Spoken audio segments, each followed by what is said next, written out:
ये सल्ताफा को ब्लैकमेल करने के पीछे क्या राज है, और क्या वाकई में जुनैद अकरम ने एस्ट्रोलॉजी को बोरिंग कहना चाहा, और क्या इकरारुल हसन पर अटैक पीर हक खतीब ने करवाया है। खुश आमदीद सलाम, मैं हूं मिटिफाइड और आज मेरे पास आप लोगों के लिए काफी ज्यादा अनबायस्ड न्यूज है, तो वीडियो के एंड तक लाजमी देखना। शुरुआत करते हैं तो सबसे पहले हम बात कर लेते हैं 7वें नंबर पे बिलाल मुनीर के बारे में। तो एक गुड न्यूज बिलाल मुनीर की तरफ से आ रही है जिनकी एंगेजमेंट हो चुकी है, तो इसी के हवाले से अपडेट देते हुए वो ये कहते हैं अल्हम्दुलिल्लाह एंगेज, तो मैनी कांग्रेचुलेशंस टू देम। 6ठे नंबर पे हम बात कर लेते हैं नदीम मुबारक और अनस अली की कंट्रोवर्सी के बारे में। तो आपको मालूम होगा कि काफी टाइम पहले पिछली वीडियो में मैंने ये कवर किया था कि किस बात पर एक कंट्रोवर्सी क्रिएट हुई थी। तो अनस अली के रिप्लाई के बाद नदीम नानी वाले का रिप्लाई नहीं आया था, लेकिन हाल ही में नदीम नानी वाला ने अनस अली को रिप्लाई देते हुए अनस अली की एक वॉइस नोट एक्सपोज किया जिसमें वो ये बता रहा होता है कि उसे बर्गर ऑडियंस बिल्कुल नहीं पसंद है। और इसी को मजीद एक्सप्लेन करते हुए नदीम मुबारक ये कहते हैं कि बर्गर क्लास ऑडियंस जो कि टिकटॉक पर होती है उसे लूटने से ज्यादा एलीट क्लास ऑडियंस को फेक कोर्सेज बेचकर पैसे बनाने में ज्यादा मजा आता है। कि नदीम नानी वाले का ये कहना था। शाफी भाई चोर से पूछा कि तुम्हें सबसे ज्यादा मजा कब आता है, तो उसने क्या कहा जरा सुन लें।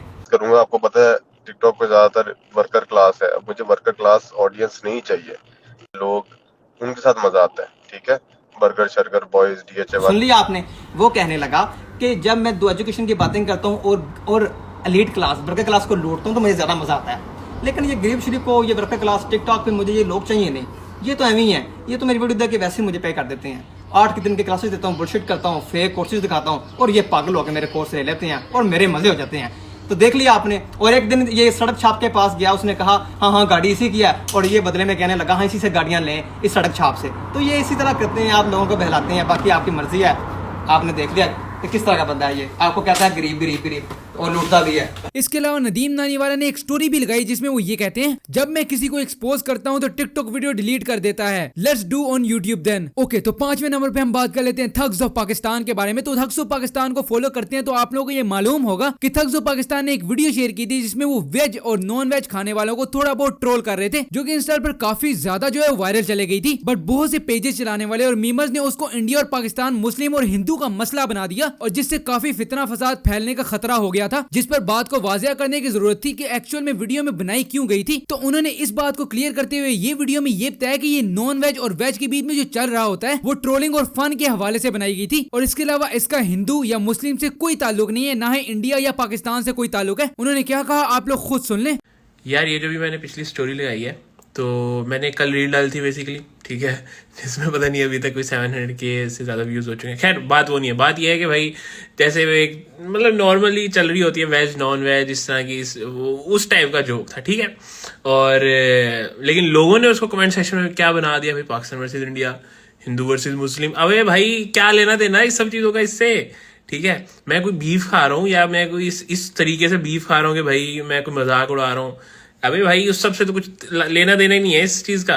लेकिन लोग कमेंट सेक्शन में लगे हुए, मतलब ऐसा कुछ नहीं है कि मुझे कोई फर्क पड़ता है, लेकिन ऐसे मैंने खोल के देखा तो मैंने कहा भाई बता दूं ना, इसका कोई पाकिस्तान इंडिया हिंदू मुस्लिम इस सब से किसी चीज से कोई लेना देना नहीं है। 4थे नंबर पे हम बात कर लेते हैं इकरारुल हसन पे हमले के बारे में। तो कुछ दिन पहले इकरारुल हसन ने अपडेट देते हुए ये बताया कि उनके घर के बाहर फायरिंग हुई है और पुलिस इस हवाले से इन्वेस्टिगेशन कर रही है। जैसे कि उन्होंने कैप्शन लिखते हुए ये कहा, लाहौर में कुछ देर पहले मेरे घर पर शदीद फायरिंग की गई है, पुलिस मौके पर पहुंचकर CCTV कैमरों की फुटेज हासिल कर रही है, दुआओं की दरख्वास्त। लेकिन दूसरी तरफ काफी लोग ये कमेंट पीर हक खतीब के शुफ शुफ वाली सरकार को मेंशन किया जा रहे थे कि ये उसी का काम हो सकता है। जैसे कि एक यूजर ये लिखते हैं, शुफ शुफ का काम तो नहीं, शुफ शुफ। एनीवेज आप लोग इसके बारे में क्या कहते हैं मुझे कमेंट सेक्शन में लाजमी बताइएगा। ओके, तो 30वें नंबर पे हम बात कर लेते हैं जुनैद अकरम के बारे में। तो वो और उनके दोस्त मिलकर टीवी पर एस्ट्रोलॉजी के व्लॉग्स देख रहे होते हैं, जिसमें जुनैद अकरम की बातों से ये लग रहा होता है कि वो भी इस एस्ट्रोलॉजी के व्लॉग्स को पसंद नहीं करते हैं और वो इन व्लॉग्स को देखना टाइम जाया करना मानते हैं। जैसे कि स्टोरी पे लिखते हुए उन्होंने ये कहा, we are so heavily invested. And इसके अलावा उन्होंने क्या कहा आप लोग वो भी सुन ले।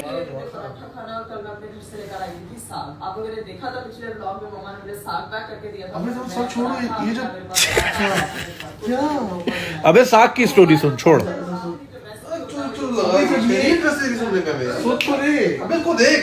भाई हमें साग का क्या हुआ। ऊपर तक आ रही है, तो हम नीचे चलते हैं, नाश्ते की सूरत दिखाते हैं, फिर क्या सीन पार्ट होता है वो आपको पता चलता रहेगा। आप लोगों ने अगर मेरा चैनल नहीं ना सब्सक्राइब कर भाई सब्सक्राइब, फोन कहाँ तेरा? अभी करता हूँ, किधर है तेरा फोन? इसके अलावा जुनैद अकरम से रिलेटेड एक और अपडेट देना चाहूंगा। जुनैद अकरम ने अपने घर की कुछ परेशान कौन सिचुएशन के बारे में बताया और उनके घर के साथ बहुत ऊंची आवाज में म्यूजिक बजाते रहते हैं और इस वजह से वो काफी ज्यादा टाइम से डिस्टर्ब हो रहे हैं और जब वो घर शिफ्ट करने पर आते हैं तो कुछ मजबूरियां हैं जिसकी वजह से वो घर को शिफ्ट नहीं कर सकते हैं। बाकी एक्चुअल में उन्होंने क्या कहा आप लोग खुद सुन लें। आज he had a long day at work और अभी ये चल रहा है। सो मसला ये है, मैं आपको मज़े का बताता हूँ। 2-3 हफ्ते पहले यही चल रहा था। मैंने 15 कॉल की रात 2:30 बजे। उन्होंने बोला सर हम डिस्पैचर को भेजते हैं। 2:45 बजे डिस्पैचर का फ़ोन आया, सर मैं बोर्ड बेसिस पे खड़ा हूँ, कहाँ आना है? मैं बोला जी यहाँ आना है। 3 बजे फिर फ़ोन आया, सर मैं आ गया हूँ, बैल्कनी से देखें मैं नीचे खड़ा हूँ। मैंने बोला हाँ आप मुझे नज़र आ रहे हैं। फिर फ़ोन आया, सर वो कह रहे हैं हमारे घर की खुशी है, 15 मिनट में बंद कर रहे हैं। मैं बोला अच्छा ठीक है। फिर 3:30 बजे कॉल आया, सर ये गाने बंद हो गए, हॉल बंद हो गया, मैं जाऊँ? पहला चले जाएं। फिर 4 बजे फ़ोन आया थाने से फीडबैक के लिए। मतलब द होल आइडिया वॉज कि मैंने तंग नहीं होना और मैंने कंप्लेन की तो मुझे ही 6 कॉलें मार दी। तो यहाँ पे यही है, जो बोले वही बुआ, जो बोले वही बुआ खोले। बहुत से लोग कहते हैं जुनैद भाई आप घर चेंज कर लें। मेरे पेरेंट्स ही चेंज करना चाहते, they very comfortable here despite all this nonsense. खैर there old so there hard of hearing, तो उनको वैसी आवाज़ इतनी नहीं आती। अब मसला ये, आई कैन मूव अकेले, कोई मसला नहीं है, I can afford as well.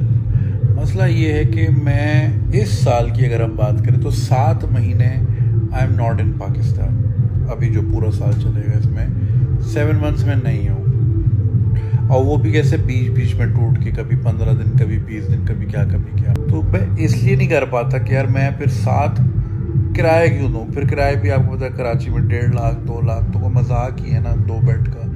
तो ये मसला है। दूसरे नंबर पे हम बात कर लेते हैं यासिर शामी के बारे में। तो यासिर शामी ने अपने फैंस के साथ एक गुड न्यूज शेयर की है और ये बताया कि उनको अल्लाह ताला ने एक बेटे की नेमत से नवाजा है, जिस पर खुशी का इजहार करते हुए यासिर शामी कहते हैं Allah blessed us with a baby boy, miss you अम्मी फॉरएवर यासिर शामी। अब पहले नंबर पे एक बहुत ही इंटरेस्टिंग बात कर लेते हैं। हम बात कर लेते हैं सलाताफा के बारे में, जो कि एक पाकिस्तानी गेमर है और हाल ही में उनके 180 लाख प्लस फॉलोअर्स वाला इंस्टाग्राम अकाउंट जो है, कुछ हैकर्स के ग्रुप ने उनको इंस्टाग्राम पुलिस में एक नुक्स निकालकर फेक वायलेशन लगाकर उन्हें ब्लैकमेल करके ले लिया और अब वो वापस करने के पैसे मांग रहे हैं और वो ग्रुप उस कंटेंट को अपना बता रहे हैं जो कि उनका है ही नहीं। और इसके अलावा मजीद सल्ताफा ने यह बताया कि वो अपना अकाउंट पिछले 7 साल से चला रहे हैं और उनको पता है कि इंस्टाग्राम की पॉलिसीज क्या है। उन्होंने ये बताया कि उन्होंने 6000 से ज्यादा पोस्ट किए हैं इंस्टाग्राम पर, जो कि सबूत है कि उनको इंस्टा पॉलिसीज के बारे में कितना मालूम है। बाकी उन्होंने ये बताया कि उन्होंने मेटा को इसके हवाले से आगाह कर दिए और वो इसका जल्द ही हल निकाल लेंगे। इसके सारे मामले पर इरफान जुनेदी ने भी स्टोरी पर मेंशन करते हुए कहा कि अगर कोई मेटा क्रिएटर से वाकिफ है तो प्लीज उनसे राब्ता करें। एनिमे न्यूज में हम बात कर लेते हैं whisper me a love song, जो कि शुरू हो रहा है अप्रैल 13 को। इसके अलावा ARPG Sakuna of rice and ruin जो है उसकी टीवी एनिमे इस साल ही आ रही है। और इसके अलावा एक बहुत सैड न्यूज भी आ रही है, अकीरा टोरियामा जो है उनकी वफात हो गई है। वो ड्रैगन बॉल सीरीज के क्रिएटर थे, आई एम श्योर कि आप लोग जानते होंगे। तो आप लोगों को क्या लगता है कि आगे ड्रैगन बॉल कंटिन्यू होगा उसी स्टोरी लाइन के साथ? मुझे कमेंट सेक्शन में लाजमी बताइएगा। तो बस अभी के लिए मैं इतनी न्यूज थी। अगर आप लोग वीडियो पसंद आए तो यार लाइक कर देना। मैं आप लोगों से मिलता हूँ अगली वीडियो में। अल्लाह हाफिज।